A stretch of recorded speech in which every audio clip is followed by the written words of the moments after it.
Сәлем бәріне. Бүгін бізде бірінші сабақ компьютерлік жад және ақпараттық өлшем бірліктері. Өлшем бірліктерінен бастайық ақырындап. Ең алдымен сізге машиналық код деген неме екенін түсіндіріп кетейін. Адам бар, компьютер бар, иә? Адам ол адам, компьютер ол бір машина деп санасақ болады, машинаның бір түрі. Адамның өз тілі бар, қазақша тілі, орысша тілі болсын. Ол тіл жаңағы әріптермен қалыптасады, иә? А, Ә, Б, В деп әріптермен, әліппедегі әріптер бірнеше әріпті бірге қоссақ, ол бір сөз болады, бір ақпарат болады, текст болады десек болады. Машинаның өз тілі бар, оның тілі тек әріптерден емес, тек 1 мен 0 мен қалыптасады. Сонда 1, 0, 0, 1, 0, 1 деп бір осындай бір не жазсам, сан десек бола ма? Мынаны компьютер немесе сан, немесе әріп деп тану мүмкін, немесе команда деп тану мүмкін. Өйткені компьютерде әр нәрсе осылай 1 мен 0-дермен ғана жазылады. Ақпарат болсын, команда болсын, не болсын. Енді осыны машиналық код деп атайды. Машиналық код деген жаңағы 1 мен 0-дермен қалыптасқан бір ақпарат, оны тек қана компьютер түсіне алады. Енді оны компьютер түсінеді, бірақ адам түсінбейді. Бірақ адамға компьютерге программа жазу керек. Адамға былай айтқанда бір кішкентай программа жазайық дейік, мысалы 2 санды қосатын бір кішкентай программа жазайық, қосатын. Оны жазу үшін адам жаңағы 1, 0, 1, 0 деп үлкен код жазу керек. Осындай машиналық код, оны жазу оңай емес.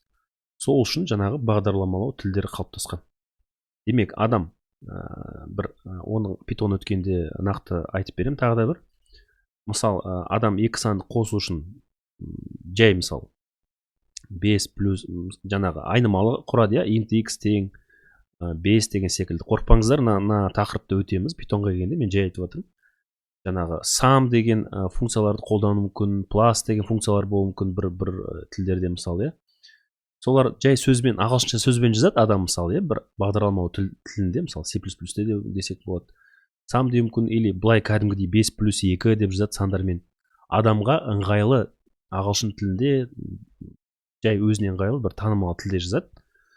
Ол бірақ соңында жаңағы машиналық кодқа айналады. Машиналық кодқа айналады. Сол машиналық код айналғаннан кейін ғана оны компьютер оқып, сол сіз жазған командаларды орындай алады, былай айтқанда. Сол үшін жаңағы тілдер керек болады, бізге бағдарламалау тілдері. Соны айтып кетейін дегем, бірақ мына жерде ең маңызды сіздерге не түсіндіргім келді, ол машиналық код. Машиналық код деген жай осы 1 мен 0-дермен қалыптасқан бір ақпарат компьютер түсіне алады, компьютердің тілі десек болады. Ары қарай жүре берсек, бит. Бит дегеніміз не? Ол бірлік, жаңағы ақпаратты өлшейтін бірлік. Біз не білеміз, қашықтықты өлшейтін не білеміз? Бірлік ол жаңағы миллиметр болуы мүмкін, метр, километр дейміз. Ең кішісі миллиметр деп айтсақ болады. Мысалы, қашықтықты өлшейтін. Ал ақпаратты өлшейтін ең кіші бірлік ол бізде бит. Бит ол жаңағы мен айтып едім ғой, 0 мен 1 дегендер бар, жаңағы компьютер түсінетін машиналық кодта. Соның мына бір несі, бір цифры 0 болсын, немесе 1 болсын, осы бір цифры ол битқа тең болады. Бит дегеніміз ол бір кішкентай бір орын компьютердің жадында, жад деген бізде память, кейбіреулер білмеуі мүмкін. Компьютердің жадында бір кішкентай бір, ең кішкентай бір орын. Сол орынға сен немесе 0-ді қоя аласың, немесе 1-ді қоя аласың. Бит дегеніміз сол. Екілік бірлік дейді, өйткені жаңағы 0 мен 1 мен ғана қалыптасады, басқа сандар жоқ, сол үшін екілік бірлік деп атайды. Енді осындай биттен 8 жазсаң, мысалы 8 бит жазсаң, 1, 0, 0, 1, 1, 0, 1, 1 деп, мысалы 8 битті жазсақ, ол 1 байтқа тең болады. 8 бит тең 1 байтқа.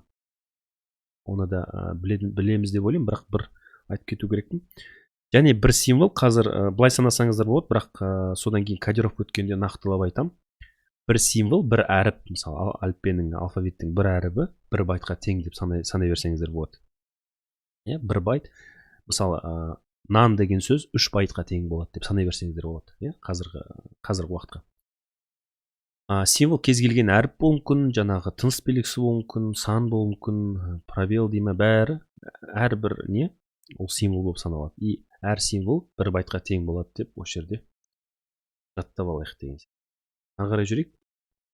Мына жерде сіздерге таблица керек болуы мүмкін. Жаңағы 1 килобайт дегеніміз 1024 байтқа тең, 1 мегабайт 1024 килобайтқа тең. Мысалы сіздерден сұрау мүмкін, 2 мегабайт, мына жерге жаза берейін. Осы презентацияны сіздерге соны жіберетін боламын. осы мен жазуларыммен бірге. 2 мегабайт қанша байтқа тең десе, қанша байтқа тең десе. Оны қайтесіз? 2 мегабайтты бірінші килобайтқа ауыстырып алсаңыз ыңғайлы болады. 1 мегабайтта 1024 килобайт болса, 2 мегабайтта 2 көбейтілген 1024 килобайт, демек 2048 килобайт бар, килобайт. КБ дегеніміз бізде килобайт. 2048 килобайтты енді байтқа ауыстыру үшін көбейтесіз қайда? 8-ге. Оны калькулятормен санасаңыз болады. 2048 көбейтілген 8 тең 16386 байтқа тең болады. 16386 байт. Түсінікті деп ойлаймын. Ары қарай бот дегеніміз не? Жаңағы бит ол ақпаратты өлшеу бірлігі болса, бит дегеніміз, бот деген ақпаратты тасымалдау жылдамдығын өлшейтін бірлік. Бот немеге тең? Былай айтқанда, 1 секундта қанша бит тасымалданады ақпаратты. 1 секундта қанша бит ақпарат тасымалданады.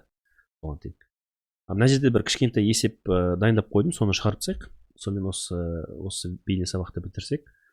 20 мегабайт ақпаратты 8 минутта тасымалдау үшін қандай жылдамдық тасымалдау жылдамдығын есептеу керек. Жылдамдық жаңағы ботты есептеу керек. Мына жерде бүйтейік, ботпен де есептейік. Бірінші не болсын, бірінші вариант ботпен, екінші вариант байт секундына. Бот деген біз білеміз, ол бит секундта десек болады. Бит секунд. 1 секундта қанша бит.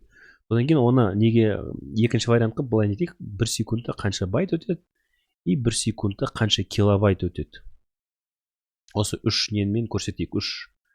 3 немен өлшеумен көрсетейік. 120 мегабайт. Бірінші оны не істейміз? Бізге бит керек қой. Бит керек, сол үшін оны битке айландыру керек. 120 мегабайтты мен калькулятормен айландыра берейін. Мына жерге бит жазып қояйық. 20 мегабайт тең дейік, бірінші килобайтқа айландырайық. Оны калькулятормен істей береміз енді. Килобайтқа 1024 көбейтеміз. 22880 килобайт. 22880 килобайт тең, оны көбейтеміз байтқа, 1024.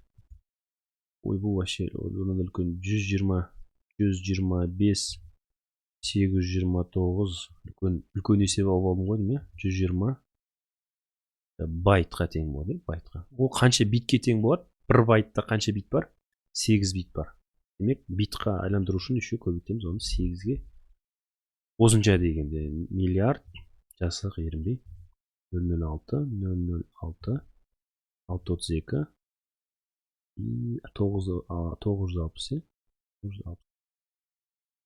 битқа тең. Бит бөліп қойық. Демек, секундына қанша бит?